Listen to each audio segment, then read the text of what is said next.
See where we are. Let's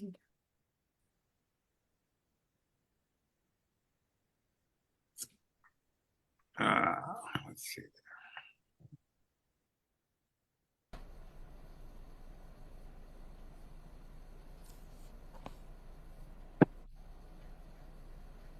Rachel, can you brief the secretary? Can you do the secretary's brief? I don't see Yeah, that's fine. okay, thank you.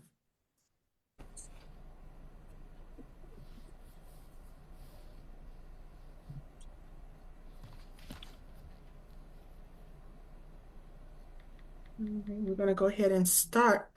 Good evening, and thank you all for coming. My name is President Nikki Zimmerman. I'm the president of this wonderful branch, and I'm going to call the meeting to order. The Fairfax County NAACP is a nonpartisan nonprofit organization whose mission is to achieve equity, political rights, and social inclusion by advancing policies and practices that expand human and civil rights, eliminate discrimination, and accelerate the well-being, educational, and economic security of Black people and all people of color. Next slide, please. Okay, at this time, we're going to have Miss Pam Dister give our opening prayer.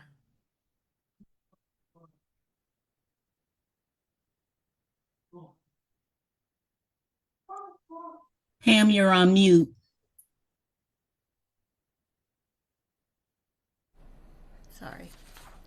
Sorry. Thank you.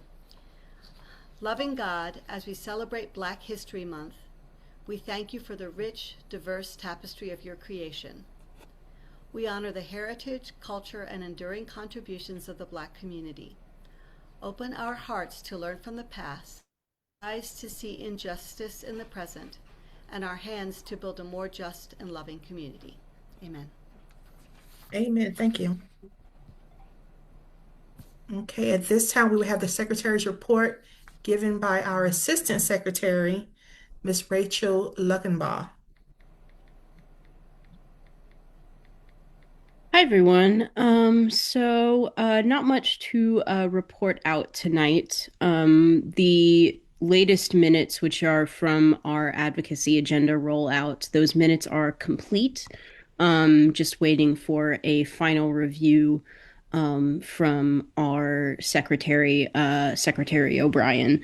Those will be prepared and sent out ahead of time with the the February minutes for before our next meeting.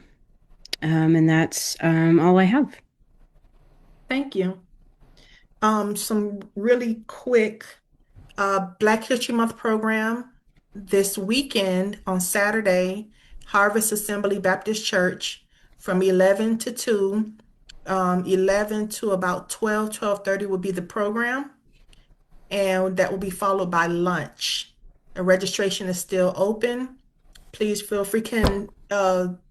Miss Lenore, can you put the registration in the chat for those who are interested in joining? And I'm going to continue with the treasurer. Hi, good evening. On behalf of the Treasury, all of our accounts are in good standing. Nothing further to report. Thank you.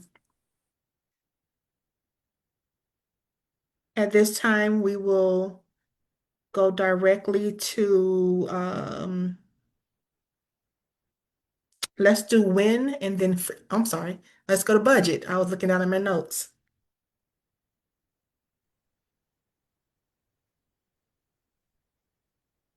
Evening, everyone. Les Shockley here. It's that season in my world, and that is the Fairfax County FY 2027 advertised budget was released last week. by County Executive Brian Hill. I'll just summarize a few of the points that are relevant to our branch. The county executive's proposed spending plan for the upcoming fiscal year, which begins on July 1st of 2026 and ends on June 30th of 2027. Believe it or not, even though we're only in the second month of the calendar year, we're actually in month 8 of the fiscal year 2026. So the county executive's directive is to produce a budget, a balanced budget, where the revenue expectations and spending will be in alignment. This is a tool. It's not the final budget. The final budget will be voted on by the Board of Supervisors on May 5th.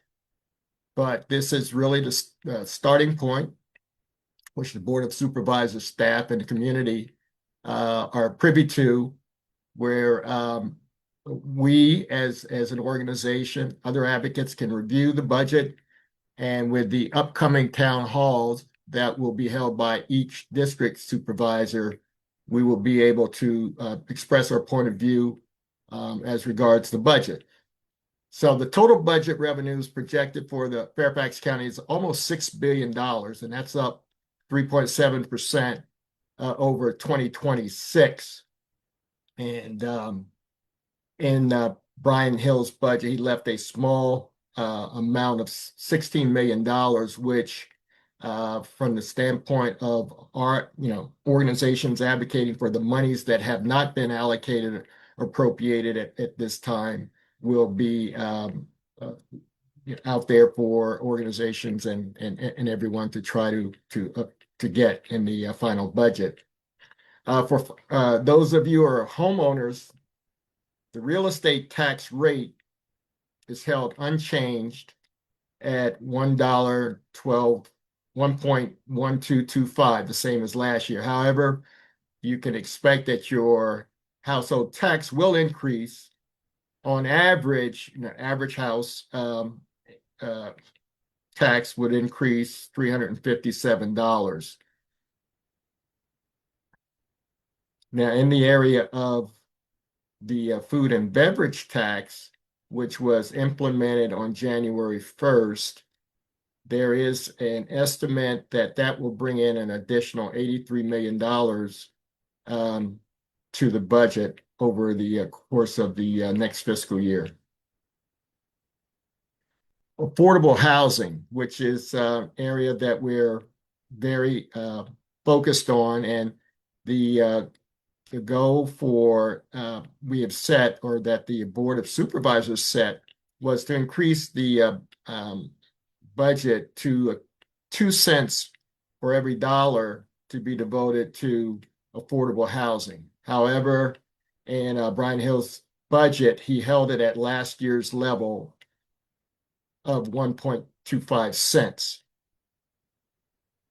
So that will make the goal of attaining this 10,000 new affordable units by 2034 increasingly difficult to achieve as we get closer to that date. Good news is Emergency Housing and Emergency Food Assistance Program has a proposed $5.5 million increase. The Consolidated Community Funding Pool Program budget has a proposed 5% increase as well. The school budget has proposed by Dr. Reed is at $3.1 billion. She requested a county transfer of $138 million from the county. This year, the county is coming closer to meeting that amount. There still is a gap. They're proposing $99 million. So that will be additional work that will need to be worked out over the upcoming weeks. There was a lot of controversy last year about middle school after school funding program, and $1.1 million has been included in the budget, the FY 2027 budget, to support that. The Criminal Justice Committee has been advocating for funding for the co-responder and mobile crisis unit programs, which were said to be in jeopardy of being reduced due to budget cutbacks, but relieved to report that the budget does not contain any cutbacks. Staffing will be held at current levels, and so that program is safe.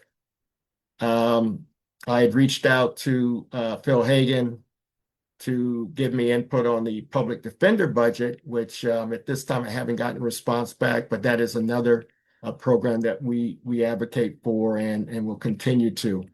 So I will put in the chat the link that will show you the calendar for the upcoming district supervisor meetings, town halls, where everyone is able and open to participate in these town halls, which will be a discussion on the fiscal year 2027 budget.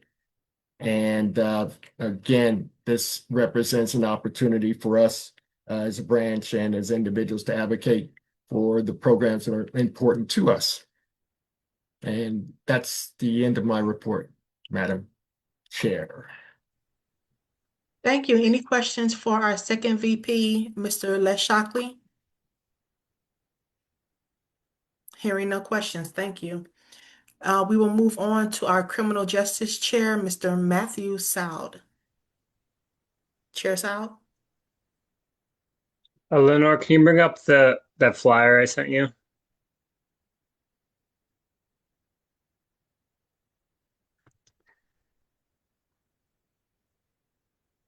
All right, so I want to make everyone aware of a short film screening that's coming up this Sunday for a short film called Sunglasses and Shadows. It's a documentary about the life and loss of Timothy Johnson.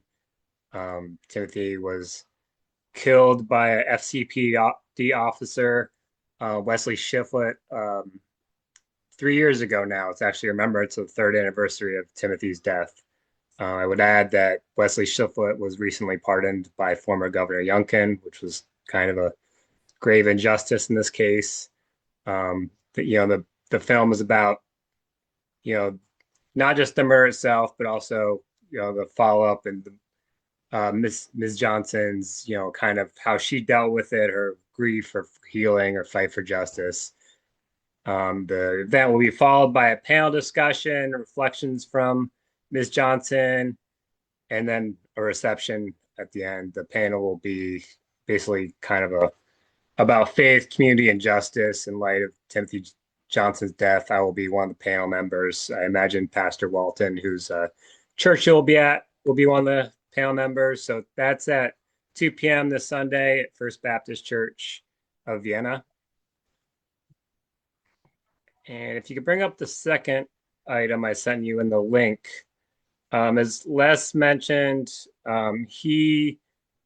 Meredith and I met Meredith, who was the legal redress chair. We met with the county regarding the co-responder model. We are pushing for it to increase service to 24 hours a day in order to increase the opportunities for people to receive help from mental health clinicians rather than just straight police. The co-responder model basically pairs health clinicians with crisis intervention trained police officers to provide a mental health response for those in crisis, mental health crises. This is of particular importance to us because 8 of the last 13 FCPD shootings as of a few months ago have involved mental health cases, including the killings of Sidney Wilson and Jasper Lynch. In the process of going through these meetings with the county, we learned that there are actually more resources available to the public that do not involve the police for mental health than we had realized. So we wanted to start sharing them with the community.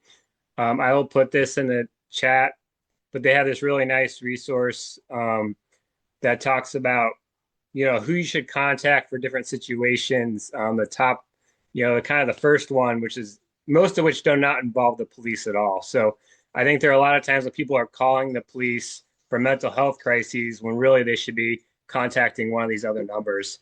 The main one they're trying to push people towards is 988, which is typically associated with suicide prevention. But my understanding is like each locality can expand upon that, and for Fairfax, it's quite expansive. You can see there includes alcohol, drug use, stress, anxiety, relationship issues, emotional distress. So a lot of different mental health issues that people are having. They can just call or text 988, or there's like actually a chat. The kind of the next step up is there's actually mobile crisis teams that either are sent out by 988 officials, or that can be, you can call directly if you're having a crisis or someone you know is having a crisis. And that's mental health professionals only. This flyer only suggests calling 911, which will get you a police response if there's a life-threatening situation. So if it's a mental health crisis without a life-threatening situation, you should call one of these other numbers. If there is a life-threatening emergency, they recommend calling 911 and requesting crisis intervention trained resources, and maybe specifically a co-responder team. So I'll put that in the chat, and that's the report this month for criminal justice. Chair Matt, do you have this as a flyer where we can kind of put it on our website? Or this I comes have straight from a the website? PDF You that we do? can convert to an image if we need to. Okay, yes. Can you please get that to comms? I will do that. Thank you. Any questions for criminal justice? Hearing no questions. Now we will move on to education with Chair Dr. Iris Hunter. Dr. Hunter? Hi, good evening. Okay, so the Education Committee, we met for our second meeting for this year, and we're working on several projects, projects that I know you all are familiar with, but I'll just give you a brief overview. What's upcoming? I guess the first thing that's upcoming would be the AI Summit, which is the collaboration with George Mason. The date for that event has changed. The date is April the 29th. However, I do not have any specifics yet because Glenn Miller, who is a part of the Education Committee, he's meeting with the GMU person on the 14th, I believe, of March, and we'll have more details. But that is in the works, but the date is April the 29th. Another activity that we're working on is the Michelle Leith Scholarship program, and it has been decided that it is going to be a breakfast. So the committee agreed with Daryl Allen that that's a great idea to have a separate event, not as a part of, something else that the chapter is doing. And in regards to the date of the event, that has not been determined yet, but we're looking at possibly late May, early June, and we will keep you posted on that event. And this will be, as I said, we're not through with planning the event. However, it will be an event that's just going to focus on the three winners. And for those of you who have students who are interested, if they haven't applied yet, that date has been extended to it is the end of March. I can give the exact date, but it is the end of March. So if you know of students who are interested, there's still time for them to apply. The next event, which is upcoming, is the Superintendent Forum for Fairfax County Public School Superintendent. And my understanding is that event, there's been maybe at least 1 year, if not 2 years, of the event occurring with the chapter. And I know that it's been very successful. Um, the president, Nikki, has sent me information in regards to the summary for one of the events. And we are working on developing uh, the guideline and all the information that we're going to need for the forum. But we do know that it will be in the month of May. So we have several dates, and it's going to be during the uh, weekday. It's going to be an online forum. And some of the questions that I'll get back to you all once I talk to the president is in regards to how many folks we're going to be able to invite. That's a question that one of our committee members had, uh, just the capacity and who all, we wanted to include. And I'm assuming, and for those of you who participated in the past, I'm assuming we're talking about school administrators and teachers, as well as parents, as well as some folks in the community that have some sort of, I guess you would say, a touch point with the students. So that is just something that we need to finalize. Matt, oh, you're sharing something else. Okay, and let's see what other event. I think those are the three key ones that we're working on right now.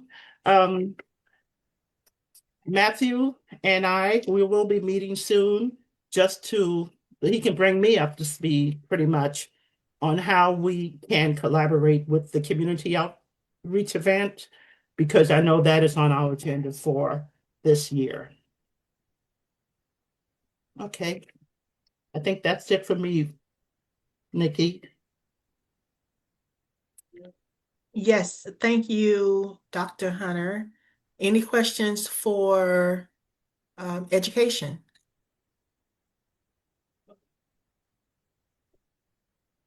Hearing no questions. I'm not sure if our housing chair has joined us yet, so uh, Chair Mary Payton, are you here? Madam President, she sent a note indicating she wouldn't be able to attend the meeting. She did forward her report to you and I. If you want me to read it, I can. Yes, please. I did not see that email. Oh, I see It it. came in late, like Oh. 6:42. Oh my goodness. Okay, yes, please. Okay, so the Housing Committee report for February. The Housing Committee is working on three things: following the development of a county plan to increase housing production and developing a set of guidelines to keep housing production focused on low and middle wage workers where it is needed the most. With the Religious Affairs Committee organizing a meeting for faith communities involved in hypothermia shelters for an open discussion about how the hybrid county faith community program might be improved. Third, organizing public testimony for the final public hearing for an affordable housing project in Franconia. To the state Senate hearings on two mobile home bills to improve transparency in their leases and to grant them the right of first refusal if the park is sold, i.e. the mobile park. And finally, the county budget hearings in April to ask for more county funding for affordable housing. That's the report for housing this month. Thank you. If you all have any questions about housing, I ask that you email Chair Payton at housing@fairfaxnaacp.org. Now we will move on to Freedom Fund. I didn't see Chair DeShane, but our first VP, Ms. Evelyn Spain, is here. Can you brief us on Freedom Fund as well as when? Yes. Good evening, everyone. I'm going to start with Freedom Fund. We had a couple of meetings. We have some updates going on. We will be using Eventbrite for our ticketing of sales. Let's see. We are going to use the Jot form. I think Erica and Danielle are working to make sure we have a link ready for the 2026 gala page. And we're going to create a Jot form for the vendors and sponsors. We're going to find, let's see. Oh, we did send an email to the Marriott to make sure we can start making payments on a monthly basis so we don't have a big lump sum at the end of our when we do hold our event in October. Let's see. We're going to finalize all of those items that I said earlier so that President Zimmerman, we should finalize all of those items I spoke of earlier by March 1st. And then by March 5th, President Zimmerman should be able to start sending out early sponsorship letters, to all of our high level sponsors. So things are moving along quite nicely. Again, it's going to be at the Fairview Marriott in Fairfax. It's going to be lovely, and it's going to have a masquerade theme. So stay tuned. We will be. I'm not sure if communications, if we sent out a save the date, but we will do it if it's not out there on the website as of yet. Regarding when, we are going to have for March Women's History Month, we are going to be partnering with Fairfax County to present a breakfast that will be held at the Riverview in Lorton. It's going to be a breakfast from 8:30 to 10:30. So if you plan on attending, please, there should be a flyer on the website. If not, I will go ahead and forward a flyer to communications so that if you plan on attending, you can register, because the capacity is about 100 guests. So if you're interested, if you think you might be interested, please go ahead, and when we produce the flyer online on the website, please go ahead and register. And the event is free. So we look forward to seeing you there. The other thing is we are still in the process of trying to conduct the women, the Invisible Warriors, Black Rosies from World War II. I'm in the process of finalizing the location I hope to have something by the end of this week. And then eventually I will put out a flyer stating the date. We're aiming for April 11th. That's the week after everybody comes back from spring break.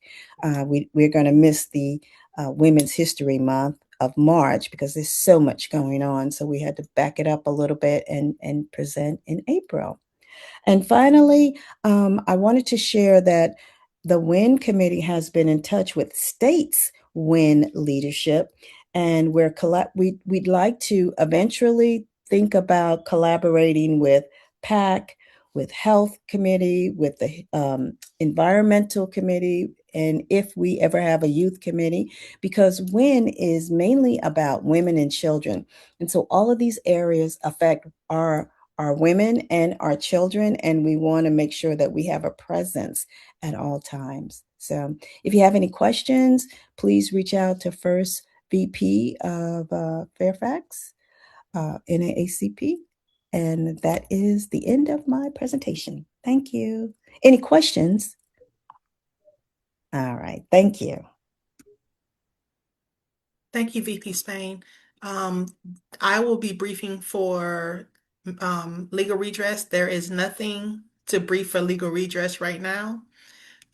We will move on to political action, followed by religious affairs. I don't see Mr. America for economic development, but we will move forward to political action. Thank you, President Zimmerman. Yes, ma'am. There are a couple of things that are happening with the Political Action Committee. Um, First, we wanted to remind everybody, if you live in the Braddock District, there is an election for your school board member. It will be held on March 3rd. And also, you may have heard about an upcoming election on April 21st regarding the proposed constitutional amendment. And you may have also heard that there's been a decision by a judge which has kind of put a halt to that vote. So, and I literally, well, let me say this. We were planning a postcard campaign just to encourage Fairfax County to get out and vote. But tonight I received an email from the postcard campaign folks saying, hold off just a minute until we hear back from the judge. So we don't know what will happen, but we are planning and will continue to plan to have a community conversation regarding this upcoming election and what this amendment will mean to our community. And that is the conclusion of the PAC committee report. Thank you so much. Any questions for PAC? I do have a question. Don't mean to put you on the spot, Lenore. I'm trying to understand how this judge in Tazewell County has authority or jurisdiction to stop, uh, stop this redistricting. Do you Yeah, know? I don't know the answer to that question. I had the same question, and I think that others are have the same question as well. There have been some. We had a meeting with the state NAACP, and this was a couple of days ago, and they were basically just saying, still go forward, let them work that out. We're still going to move forward with our community conversations and other things that we're doing in order to get the word out about this amendment. So I hopefully something will be decided soon. But as far as NAACP is, we're moving forward. That's just one. The postcard was just one way we were trying to reach the public, but we're still continuing to plan our event to get the word out to the community. Good deal. Thanks. Thank you. Okay, we will circle back to membership with membership chair, Mr. Jesse Ernest. Yes, hi everybody. Haven't heard my voice in a while. And just the quick update for membership is our major activity this year is, from a membership drive perspective, is the Black Greek Letter Organization Challenge. And it started on the 15th of January. It ends on March 15th. The winner is announced on the 20th. And of course, the goal is to drive membership, right? Increase membership applications. And the BGLO that generates the largest number of memberships is the winner, again, which is announced on the 20th. The prize is a $650 scholarship for programming that organization can use. And they get, as recognition, of course, acknowledgement in our branch newsletter and during our general membership meeting. So that's the quick update for membership. Thank you. Thank you. Any questions for membership? Okay, hearing no questions, we will move on to religious affairs with Hi, good evening, the chair everyone. PAC. Okay, yeah, you're gonna do it. I'm here. Just a quick update. We have a date nailed down for the cleanup project, which goes with our Juneteenth celebration. The Juneteenth celebration will be on June the 13th, which is a Saturday, and we'll be at the Bull Run Regional Park in Centerville. And before we have the celebration, we always have a cleanup 2 weeks before the event. So on May the 30th, we are looking for any volunteers who would like to come out and help us spruce up the place a little bit in preparation for our event on that Saturday, June the 13th.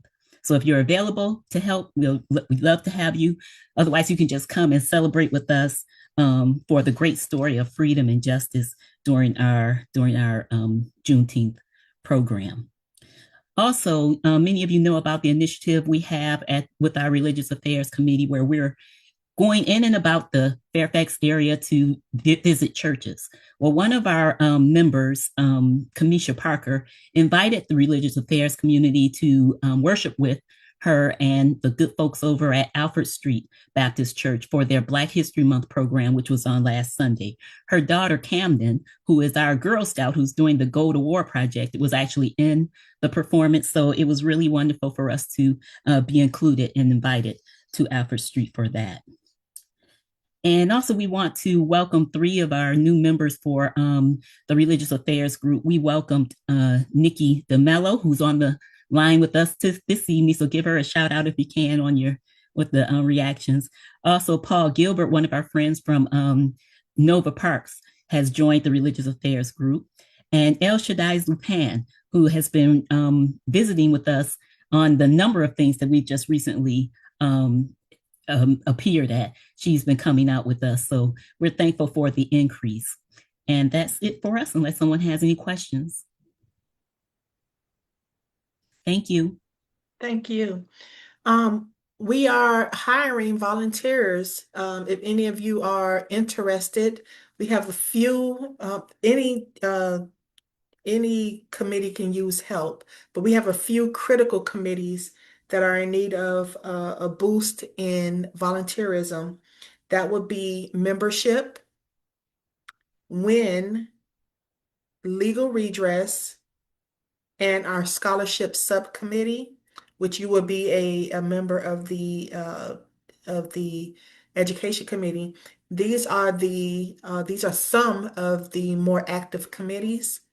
So again, we have membership, WIN, legal redress, which we do have members of legal redress. One of them is on the call, Miss Wanda Younger, and scholarship. But we want to make sure that we have a good amount of people on those committees because those are some of our very active committees. Okay, so before we get to our special guest, which is Mr. Ed Henderson, we have a presentation by our second VP, Mr. Les Shockley. This will be a presentation that he will actually give on our during our Black History Month program on Saturday. So we are getting a sneak peek. So without further ado, VP Shockley, you can take it over, please. Thank you, Madam President. This is a dry rehearsal, I'll call it, except it's live. Nikki asked me to give a brief history of both the NAACP and Fairfax County NAACP. And over 117 years, there's so much history to cover. I'm just going to cover highlights and names, which for those of you who are younger than 50, maybe, you've never may not be familiar with. So without ado, I will start. Lenore is helping me with my slides. So Lenore, let's move to the next one. And first, why did the NAACP come into existence? At the turn of the century, I'm talking about the 1900s, Jim Crow segregation was rampant. Jim Crow, essentially code name for restricting Blacks to being second-class citizens. There was rampant lynching of Blacks going on, both men and women, around the country without justice being served. Next slide, please. Booker T. Washington at this time, who was the president of the Tuskegee Institute, was considered to be the spokesman for Black America. He had gained a reputation or credibility, you might say, by having dinner with Teddy Roosevelt back in 1901. He was president of the National Negro Business League, which was an organization, nationwide organization of professionals, religious leaders, et cetera, to advance Black people.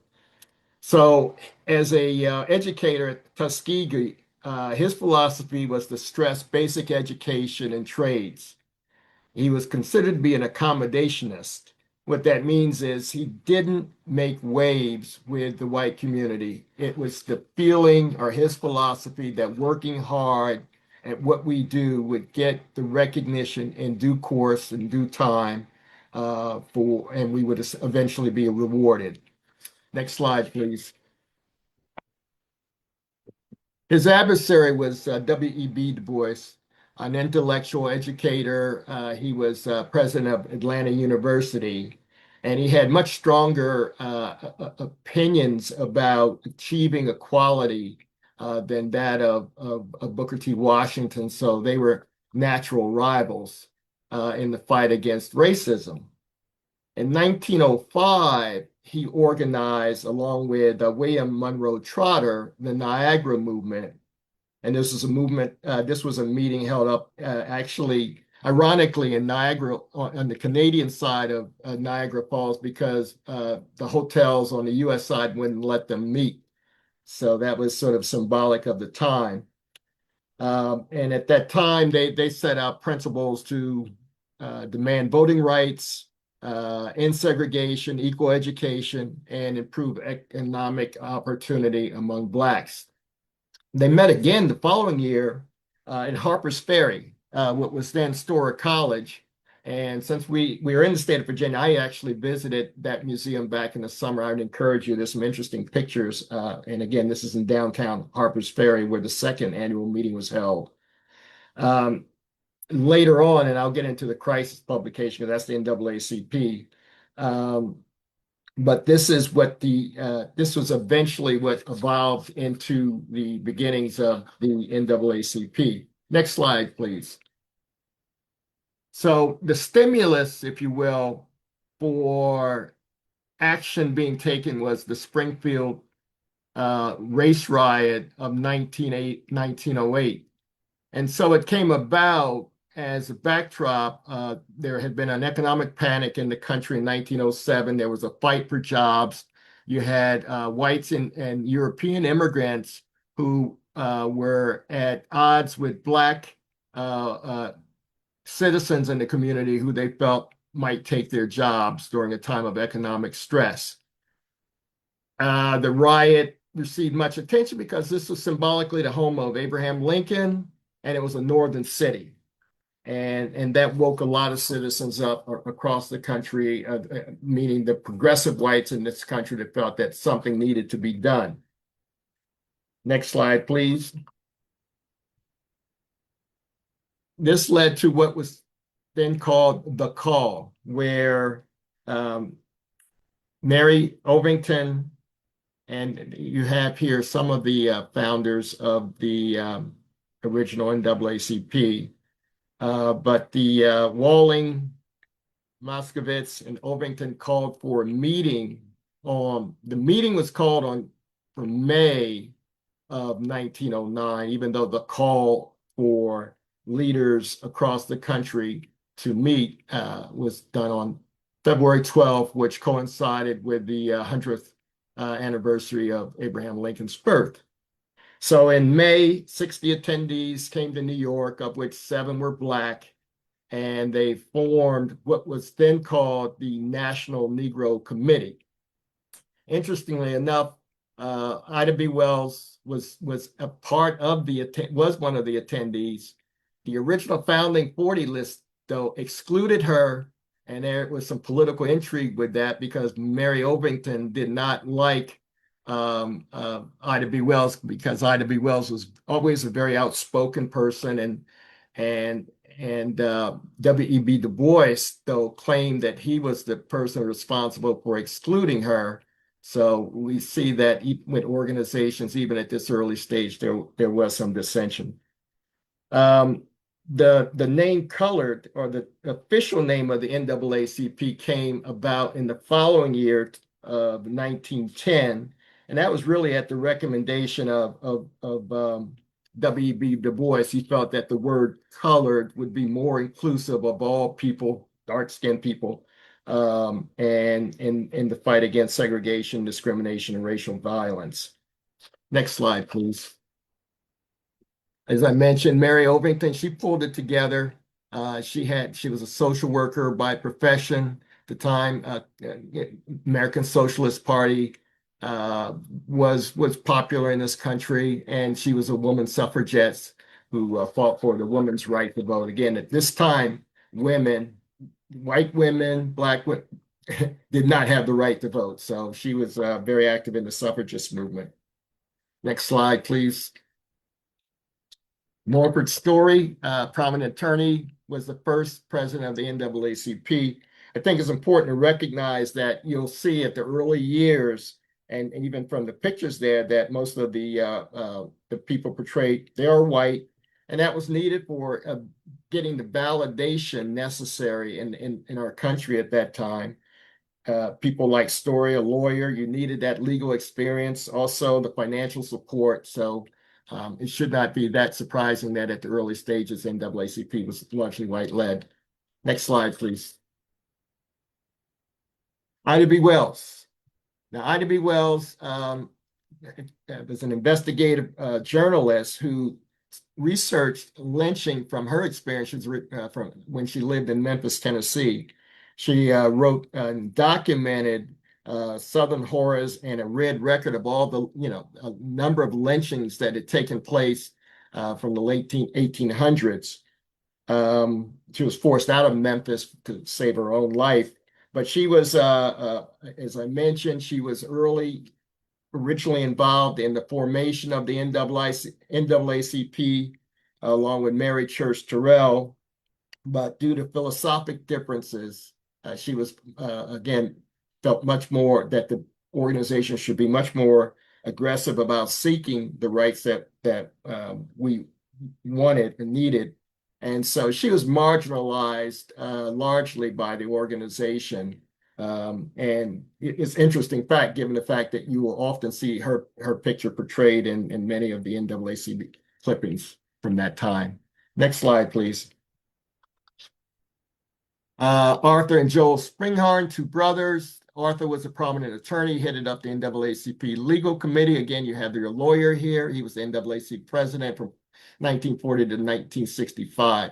The Springhorn Award was named after his brother, Joel. That is an award that is still given to this day for most distinguished service and I think Jesse Jackson was a recipient one year. So it shows you the type of esteem given to this award. Next slide, please. James Weldon Johnson served as the first African-American executive secretary from 1920 to 1930. The title's executive secretary, that really is the person is most directly involved in the daily operations of what goes on with the organization. So even though president, chairman of the board, et cetera, titles that would seem more senior, this is a very important position. And for James Weldon Johnson to have it this time was sort of, we're starting to slowly transition into Black leadership. And during his time, he focused on civil rights and the anti-lynching campaign, which is very, again, during this time period was very critical. Next slide, please. Walter White succeeded Johnson as executive secretary and served in that position for 25 years, which makes Walter Johnson interesting is he could pass for white, which actually was a very important asset to have. He personally investigated undercover, going into the South, talking among whites there about lynchings that had taken place, getting information, documenting who actually was responsible for, what actually was the background. And so he investigated 41 lynchings and 8 riots while serving in that position. Next slide, please. Charles Houston, Harvard Law School dean, who in 1935, the NAACP hired him to create the legal department under his supervision. And so with Houston coming in, very prominent lawyer and really built Howard Law School, he tactically fought discrimination in education, chipping away at this separate but equal. And the separate but equal came from the Plessy versus Ferguson Supreme Court decision in 1896, which said, oh, okay, as long as you get Blacks equal schooling, education, and resources, that's okay. But of course, that in reality never happened. Next slide, please. Roy Wilkins succeeded Walter White as executive director. We're starting to come into the civil rights movement here, 1955 to 1977, where he served as the executive director of the NAACP. You see a young Thurgood Marshall on the right there. This picture was taken in 1950. But he began his work under the tutelage of Charles Houston and went on to head up the Legal Defense and Education Fund. This during his time with the NAACP, he argued 32 civil rights cases before the Supreme Court and won 29. So that in itself is a miraculous record, and of course was very involved in the Brown versus Board of Education in Topeka, Kansas in 1954. Next slide, please. Ella Baker. Important that she was the first Black woman to serve in a high position with the NAACP. She joined the NAACP in 1940 as a field secretary. In that capacity, you go out largely in the South to membership, funding, and support. And she held that position and was director of branches from 1943 to 46.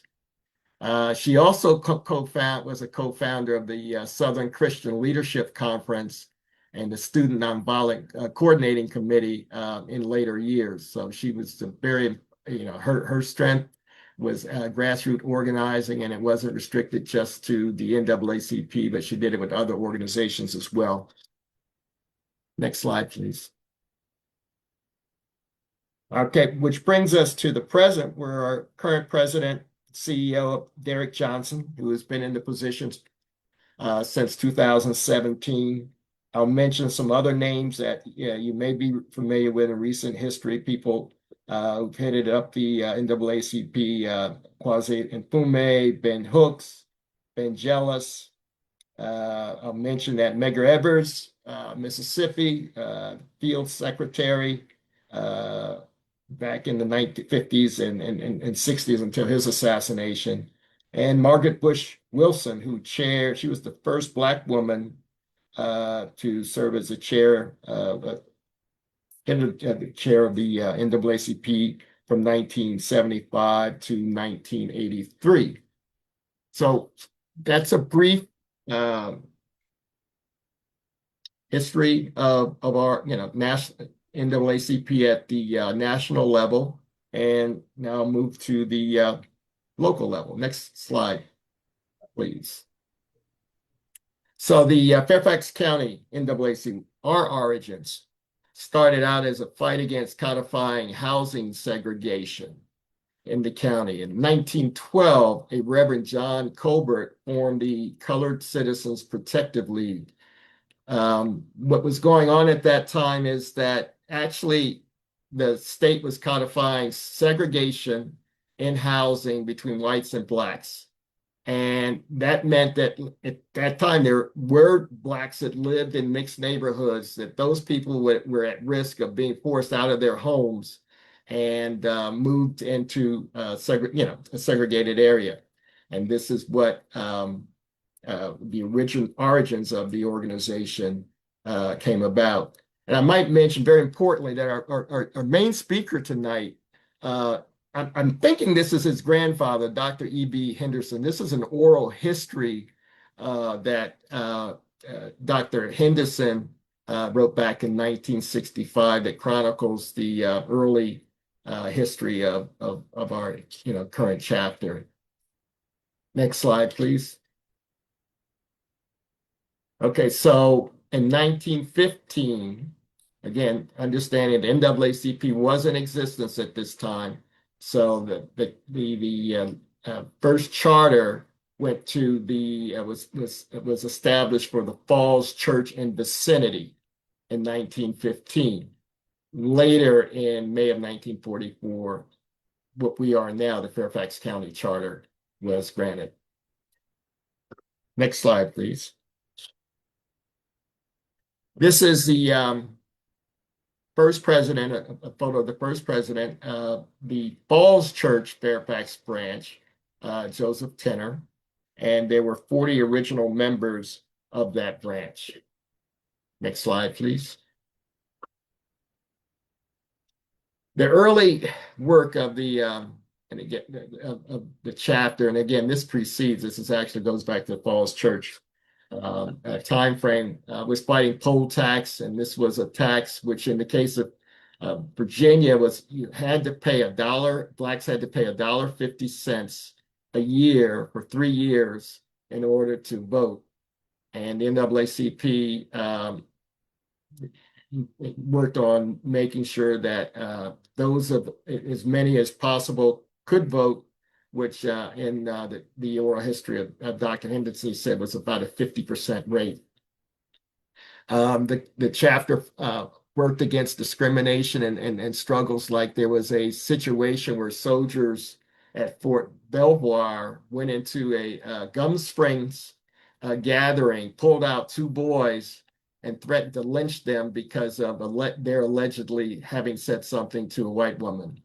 Through the connections that the branch had at the time, they went to a special assistant, the Secretary of War, and had these 2 soldiers who made these false threats demoted. So victories like that. Busing, segregated busing during this time. In Virginia, you had like the line of demarcation between DC, where you could ride and sit anywhere on a bus, but then the moment you crossed the Key Bridge or into Virginia, you had to move to the back of the bus. So there were cases where in the local community of Falls Church, they had one door where you could enter onto a bus. So it wasn't a bus that blacks could enter into the middle, a second door in the middle. So there was a recommendation where they wanted to have the black bus riders wait for every 3rd or 4th bus so that so whites would not have to come into contact with them. And they pushed back against that. They were able to fight that off, and that was never enacted. They continued the fight against segregated busing, and there were cases which eventually led to the right in 1946 for blacks to travel, to sit on the buses anywhere they wanted in the state of Virginia. Next slide, please. So as the branch, and this time the Fairfax County NAACP moved onward post 1944, school desegregation was big. You had on the national level, as I mentioned earlier, Thurgood Marshall, who in the Legal Defense Fund was leading efforts to bring about desegregation of schools throughout the country. And if you can imagine, at that time there was only one high school, and that was the Luther Jackson High School for all of the county. What happened in 1954, we all are familiar with that being a landmark decision by the Supreme Court, Brown versus the Board of Education, which struck down school desegregation. But in the reality is, states did not open their doors, school doors open and willingly and welcome in black students. In 1956, Virginia established a statewide massive resistance policy, and the NAACP and specifically in Fairfax County fought to break down the continued segregation in the county and won a favorable judgment in 1960 by Judge Bryan. And then slowly but surely, the schools began to become be desegregated, although it didn't happen where it was completely done over the course of 1 year. It was on a voluntary basis initially, and then subsequently became more and more black students enrolled in white schools throughout the county. Next slide, please.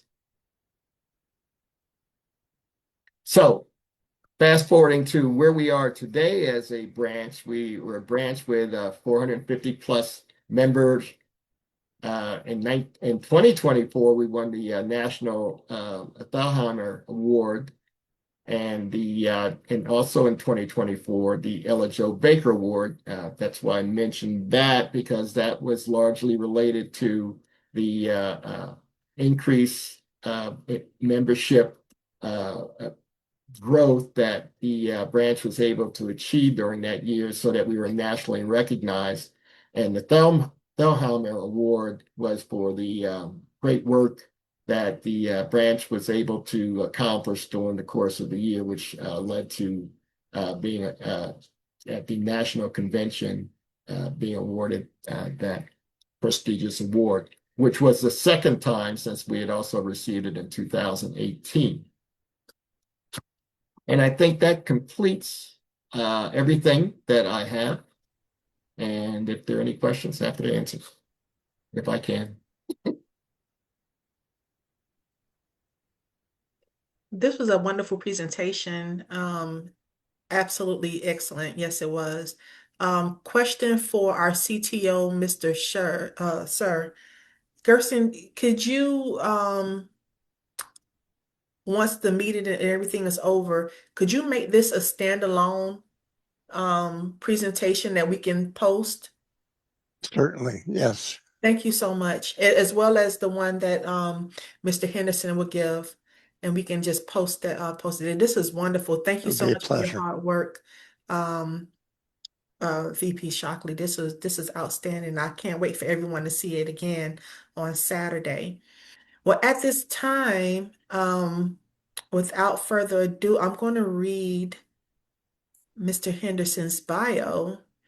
Mr. Henderson, are you about ready? I'm going to read your bio, and then we're going to move on to your presentation, sir. Yeah, I'm ready. I'm Okay. hoping that I can maneuver this share thing, because I have a PowerPoint I want to also use. Yes, sir. Okay. Miss Lenore will assist you. But Edwin B. Henderson II grew up in Tuskegee Institute, Alabama, attended the laboratory school there, and then attended Boggs Academy College Preparatory High School in Keysville, Georgia. In 1978, Mr. Henderson received a bachelor's degree in history and then moved to California to study photography and television engineering. In 1991, he enrolled in Tuskegee University School of Education and received a Master of Counseling and Student Services. He then moved back to Falls Church, Virginia, inheriting his grandparents' home, which is listed in the City of Falls Church at Virginia State Registry of Historic Places, and is eligible for the National Registry for Historic Places, largely because of the history preserved through Tenor Hill and the establishment of the first rural branch of the NAACP. In 1994, Mr. Henderson received a fellowship with the International Foundation for Education and Self-Help's Teacher for Africa program, and was placed at the United States International University in Nairobi, Kenya. He has been an educator for 25 years, retiring from Fairfax County Public Schools in 2012. In 1997, Mr. Henderson founded the Tenor Hill Heritage Foundation to promote awareness of African American history and Northern Virginia civil rights pioneers. In 2007, he founded Henderson House, Inc. to preserve the home and intellectual property of E.B. and Mary Ellen Henderson. He serves on several local boards and commissions as chairman of the Falls Church Historical Commission, but also a member of the Falls Church Arts and Humanities Council and the Fairfax County Historical Society, among others. Mr. Henderson's advocacy for public history works directly to promote public awareness and respect for all people of every race and culture in the communities where we live. In 2013, Dr. E.B. Henderson was inducted into the Naismith Basketball Hall of Fame. This effort took 8 years of nominations and advocacy, which led to eventual enshrinement. In 2021, Henderson was appointed to the Falls Church School Board. In 2024, he published his book, The Grandfather of Black Basketball, The Life and Times of Dr. E.B. Henderson. Mr. Henderson is married to Nikki Graves Henderson, who has been his greatest asset in the work to preserve history. Without further ado, let's welcome Mr. Edwin Henderson to our branch. Thank you. Thanks for having me. Thank you. Being from Tuskegee, I feel impelled to make a couple of corrections on Mr. Shockley's assessment of Booker T and Du Bois. So forgive me. I don't mean to insult, but I just need to correct some record here. Booker T was the founder of the Negro Business League in 1900. We just celebrated the 125th anniversary of the founding this year, well, last year now. And when I taught U.S. history in the public schools in Fairfax County, I told my students that it's not that they were rivals, but to think of them as two sides of the same coin. Okay. They had different tactics, but they both wanted the same thing.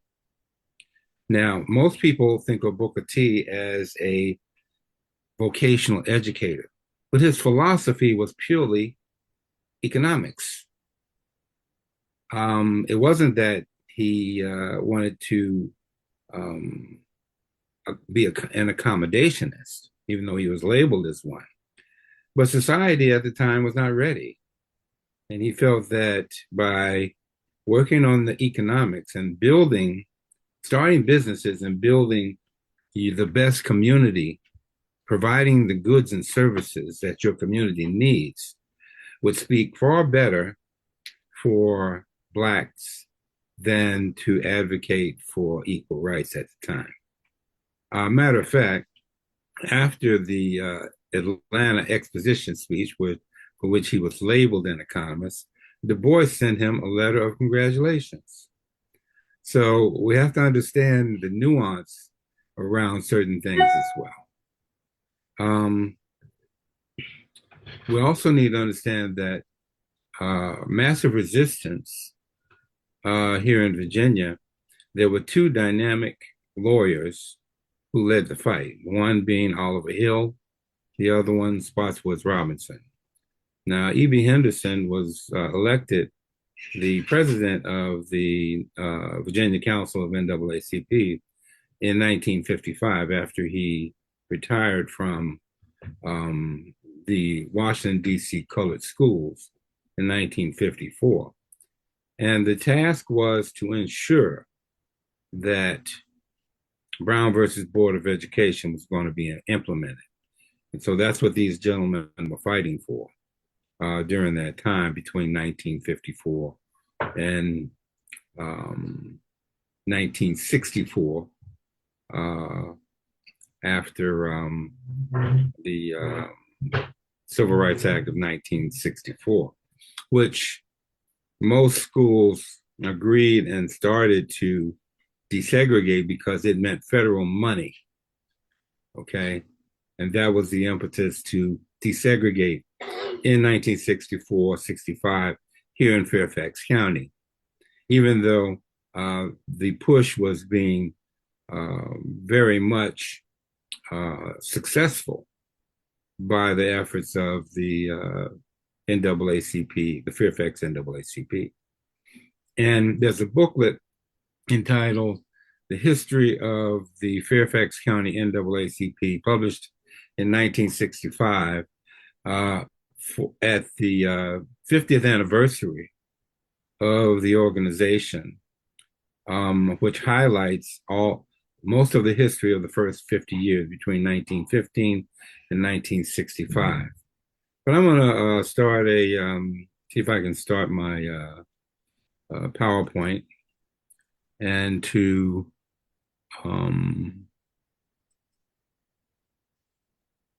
see if I can get this going. Let's see. Where am I?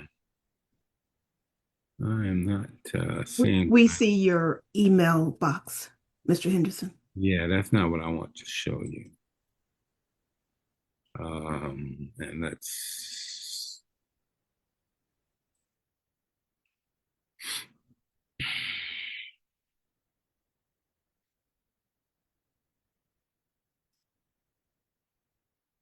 Here's the reconstruction.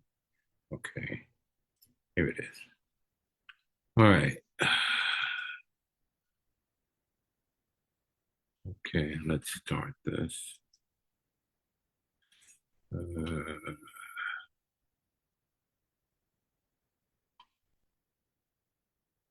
Start the presentation. Start the presentation.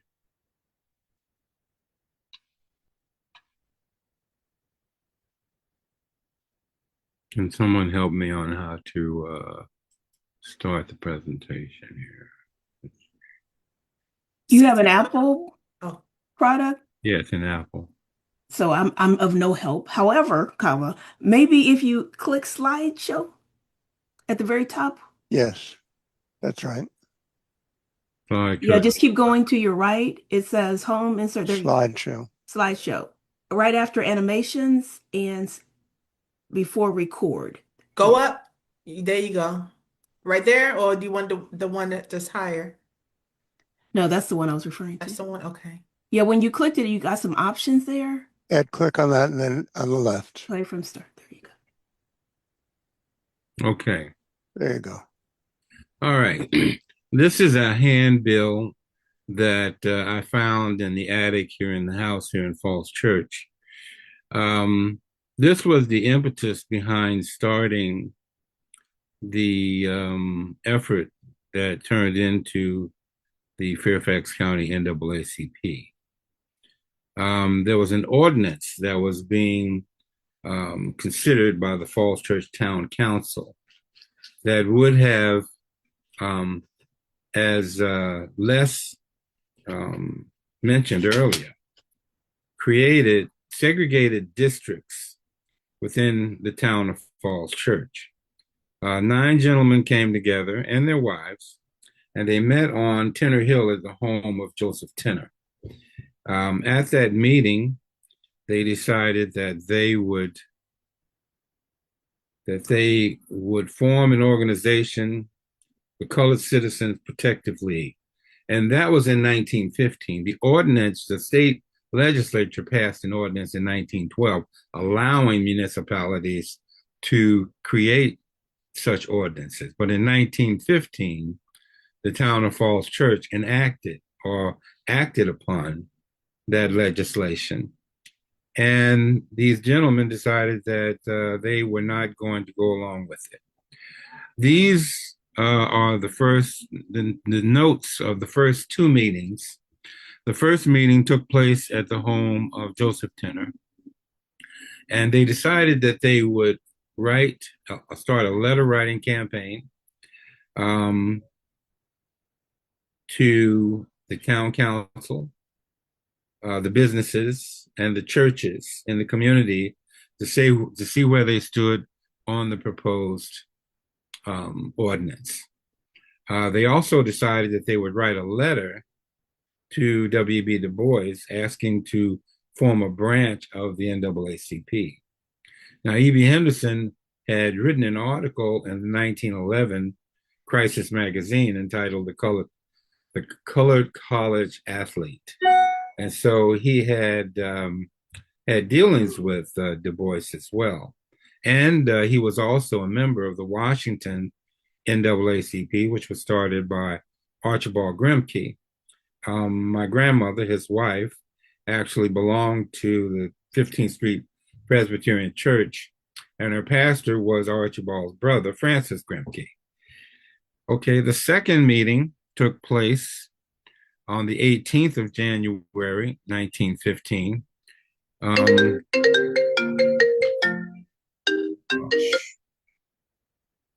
And pardon me.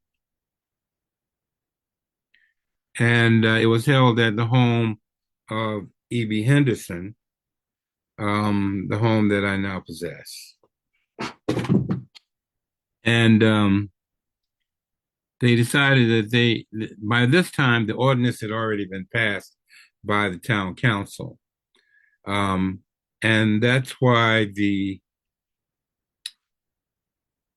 this broadside here was actually for a referendum vote in May 25th, 1915,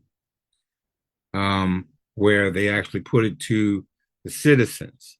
On both cases, the ordinance passed.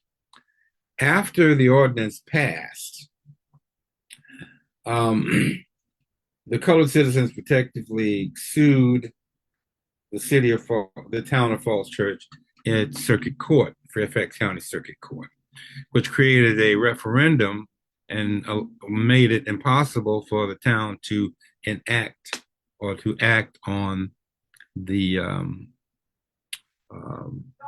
successful passage of the ordinance. Here on the left is a copy of the letter to W.E.B. Du Bois. This was, we found this at the Library of Congress, and they actually have a folder specifically to Fairfax County. They have all of the records of the NAACP there. On the right here, this is a copy of the 1918 charter application, the approved charter application, which was also at the Library of Congress also. And there were, it was close to 40, but it was actually around 33 initial members who signed the charter. Part of the issue in 1915 was that the bylaws of the NAACP required that 50 members were necessary in order to start a branch. So by 1918, things had changed and they would allow smaller local branches. There's a website that we have that my wife and I, we did with George Mason University, entitled 100 Years Black Falls Church. And in that, there are 240 articles in the Black press, mostly the Washington Bee. And there was a section which talks about the advances in Virginia of the NAACP. And there were articles that said, now we have a branch in Arlington. We have a branch in Leesburg. And there was another article that said that we have brought 450 initiates into our cause in the NAACP. So there was a movement in the late 19 teens to fight against injustice and segregation in Virginia. After the branch was formed, we hear a couple of broadsides of programs. One, the Falls Church branch at the National Association for the Advancement of Colored People invite you to attend a big public meeting at which Mr. James Weldon Johnson will speak at the Second Baptist Church. Now, I think this to be around 1919 or maybe 1920. But even though we said that James Weldon Johnson was the executive secretary, sometimes he was known as the field secretary. In other words, he would go around the country and be the face of the organization. And then to the right, we have a broadside of a mass meeting, Oddfellows Hall. This broadside called attention to the effort to build a highway in honor of General Robert E. Lee. And that actually took a parcel of land from my grandparents as well, splitting their property, cutting right through the center of the Black neighborhood here in Falls Church. Here's a picture. Okay, let me go back here. here's a picture of a construction, an engineering map of the construction in Falls Church. And if you look closer at this, and I'm sorry that it's so small, you'll see that on either side of the proposed road, the same names are on the plat. So you know that this was an act of eminent domain to take the land from Blacks and to cut this highway through Falls Church. Eminent domain in the early 1900s, that is, and as well as zoning ordinances in Black communities, uh, were guilty of taxing African Americans out of their land. And that was a big threat between the early 1900s, particularly after 1942, when the first Planning Commission for Fairfax County was established, and through 1960s. I'm gonna go back for a minute. There's a recognition on the national level of the National Convention of the NAACP in Detroit, of which E.B. Henderson is there. And if you look to the left on the curve, you will see with hat in hand, Moorfield Story, Mary White Ovington, James Weldon Johnson, and then a couple persons down, Walter White. I came into this photograph. It's been in my family for a long time, and it's one that I really treasure. Okay, affecting desegregation in education. I'm sorry that I hastily putting this together earlier today. I was not able to highlight the article on the right of 26 Fairfax Negroes asked U.S. court to end school segregation at once.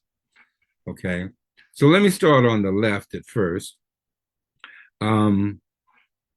Disgrace and shame. School facilities for Negro children in Fairfax County. This was a disparity study. This was actually something that was promoted by the national branch. And Mary Ellen Henderson, or as they call her, Miss Nellie, took the 1938 school budget of Fairfax County Public Schools and looked at the expenditures of the school board on money that was spent to educate Black students versus white students.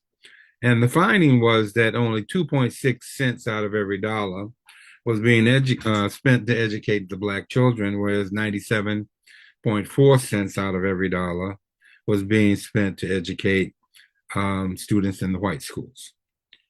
Now, one thing we have to understand about the 1960 case, or it might have been 1959, of the 26 Fairfax Negroes, that was the first wave of Black students desegregating white schools. The federal judge, the federal judge had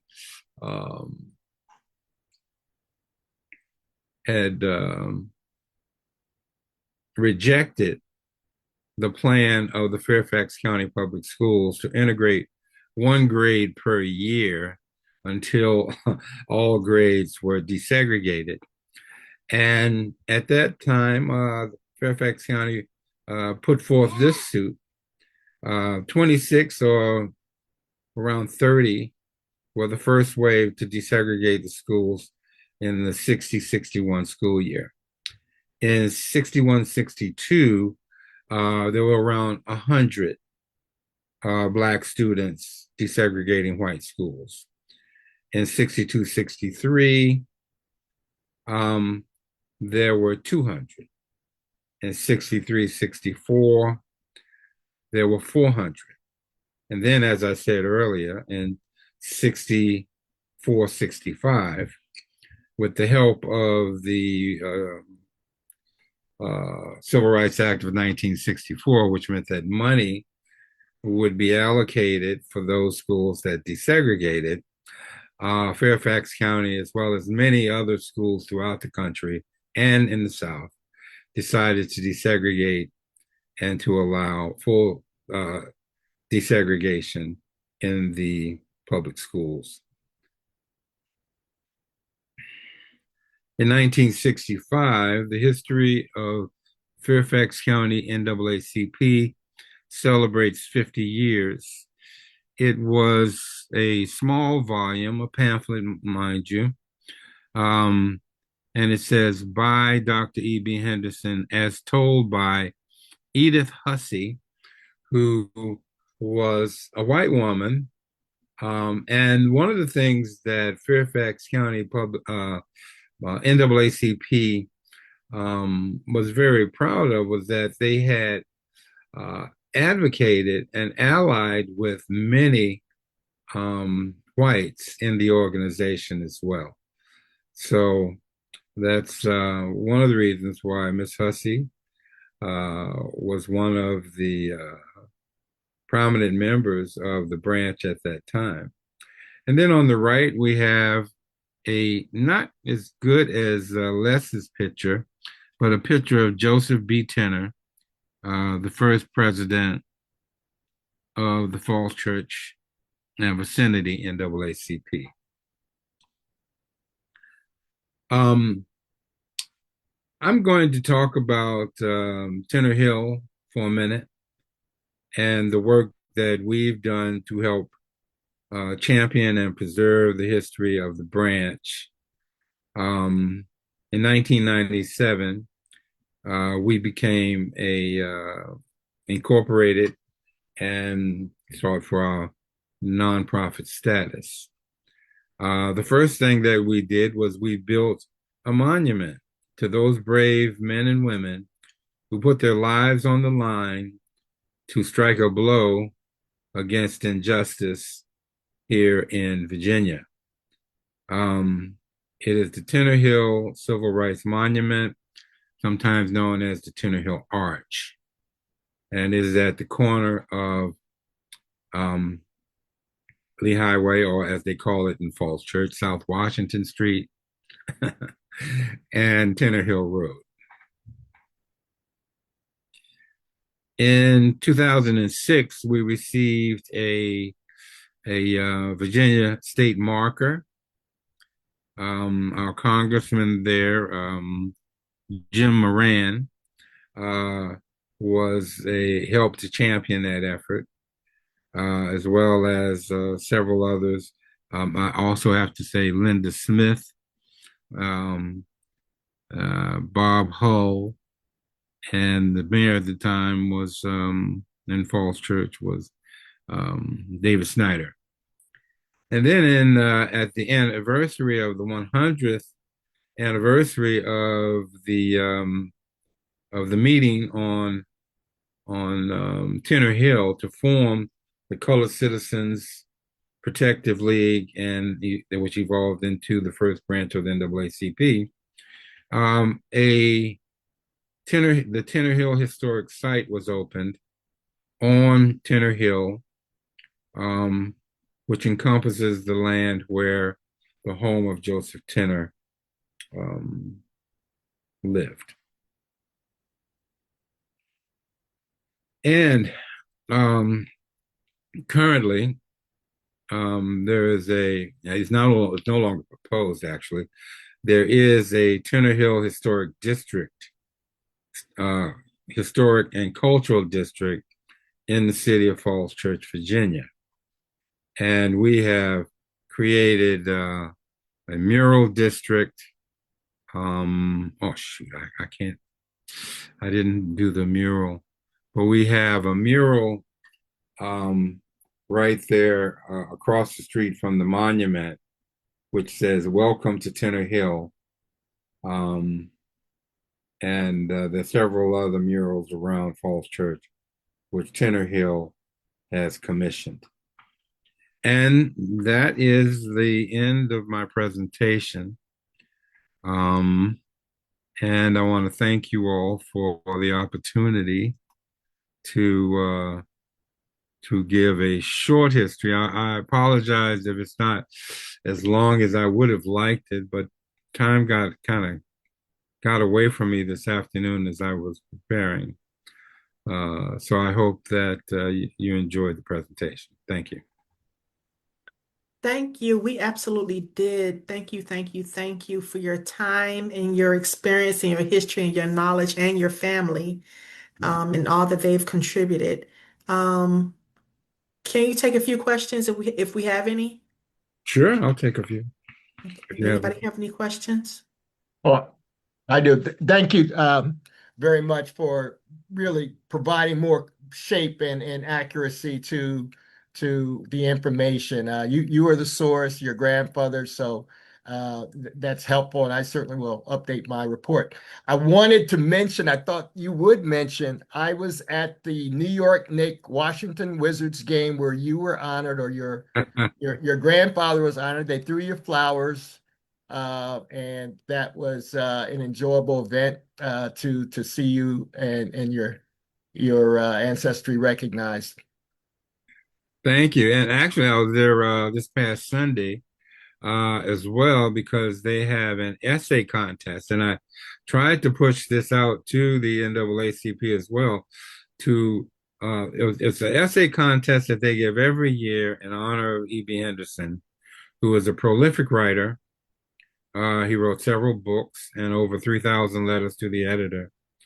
And Turner Hill used to do a Dear Editor contest, but now the Wizards do a E.B. Henderson essay contest where high school seniors write an essay on some aspect of social justice, depending on the prompt each year. Sometimes it changes. And it's quite significant that they give away $30,000. Okay, the first prize is $4,500, and so a young person, high school senior, that's interested in going to college could put away a nice little scholarship if they participate.